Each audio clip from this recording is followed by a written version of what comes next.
Hey guys, my name is Nathan and welcome to another Q&A where we'll be answering your questions about the Bible, the church, and anything else that you want to know. Let's see what today's question is. Are there any other fun theories that people have to explain the resurrection? And this ties back into our last video where we discussed the fake death theory, which is an attempt to try to explain away Jesus' resurrection. So today's questioner wants to know, are there any other fun theories out there? And as a matter of fact, there are. So here are a couple of my favorites. The wrong tomb theory. This one says that the women just happened to go to the wrong tomb and thought that Jesus was gone, when in reality he was probably just in the tomb next door. Now, the way that we usually handle theories is we ask, okay, what are the issues that we can see? What are the flaws that we see? And here's the first issue. Women in that day were not trusted as reliable accounts.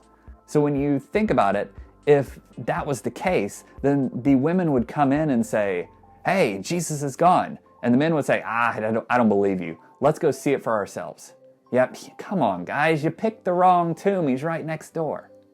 The second issue is actually found in Matthew 28. Because in Matthew 28, there's a story about the Roman guards going and telling the Pharisees, oh man, Jesus' body is gone. Then the Pharisees bribed the guards to say, well, that the disciples must have stolen the body. Why would the Pharisees bribe the guards if the tomb wasn't empty? I mean, they wanted this problem to be done with, which leads to the biggest issue with this theory. It's super easy to fact check. If the body was there and the women just found the wrong tomb, this whole thing is done in one day. So this theory, this wrong tomb theory, it doesn't explain so many different things. It's just not a really valid theory. But how about let's try another theory? Let's try the displaced body theory. The corpse just happened to be moved and nobody was told about it. So when the people showed up to the tomb, it was empty. Okay, so what might be some issues with this particular theory? Well, I think the first one would be figuring out who moved the body. The Bible tells us that the disciples were scared for their lives and they were hiding out up in a room. So who's it going to be? I mean, would it be a secret society? Possibly a rival Messiah's gang, just to mess with them. Maybe a band of merry hooligans. And then you'd have to ask, okay, well, why did they do it? Which brings us to issue number 2. That it still doesn't explain how whoever might have done it would have got past those trained Roman guards. These Roman guards, their lives depend on making sure that they do not lose Jesus' corpse. So you think they're just going to let some random group of people come and jack that body? No way. All right, let's look at issue number 3. It doesn't explain the resurrection sightings. Okay, fair enough, Jesus' body is gone. Why would a whole bunch of people then say they saw Jesus resurrected if they didn't? And further, how would they all coordinate their stories in such a quick manner of time that they're all able to tell the exact same story and keep it level no matter who's asking them? So again, the displaced body theory, it doesn't work. But maybe the next one will. Let's try the hallucination theory. The hallucination theory says that the resurrection, well, it was just merely a mass hallucination on the part of the disciples. Once again, does anybody see any flaws with this? Issue number 1, it comes back to, it doesn't explain the empty tomb.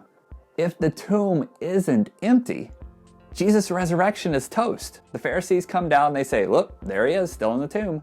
And the whole thing goes away. The second issue that you could see is hallucinations are not mass in that level with that amount of detail. So how in the world did they all see the same thing in their hallucination and agree enough to write it down? And the third issue was Jesus appeared to multiple people over multiple months. I mean, Paul himself went and interviewed over 500 people to get the full story. So what you're telling me is that over 500 people all hallucinated the same thing over the course of multiple months. Again, this theory is, it's just stretching the bounds of plausibility.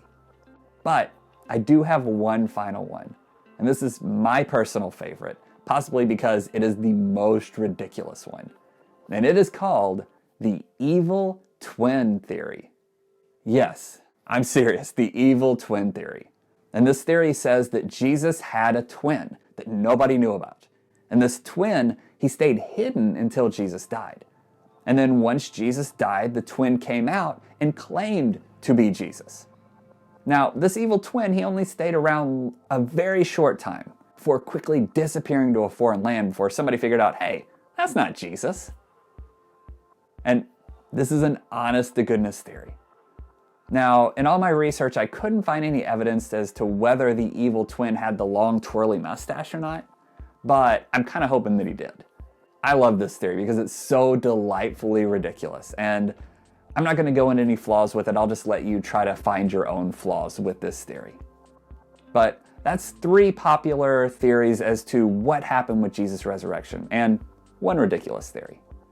But suffice to say, with all those elaborate theories we've covered, perhaps the most plausible theory is the simplest one.